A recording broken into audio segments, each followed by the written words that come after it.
I'm Ryan, the product manager and CPSD from BabyTrend. And today, I'll be showing you how to install the Cover Me in rear facing mode using your vehicle lap and shoulder belt. First, make sure the harness height is at or below your baby's shoulders. Refer to your vehicle's manual to locate the proper installation position for your car seat.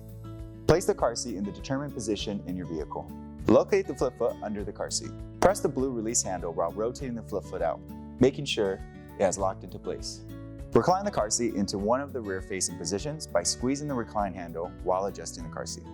Now, you'll make sure your car seat is leveled.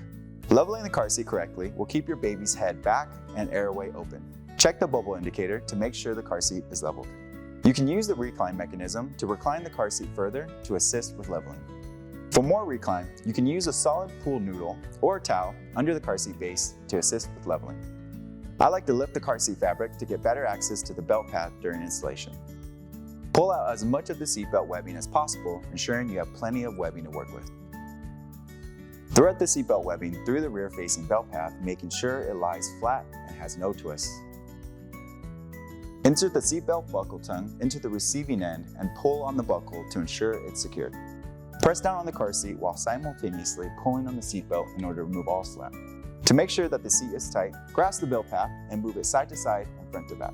If it moves less than an inch where the seat belt webbing meets the car seat, then you have a good installation. Once you have secured your baby, check the bubble indicator again to confirm that the angle is still appropriate. And now, you're ready to go. Feel free to check out more of our how-to and installation videos provided with you in mind.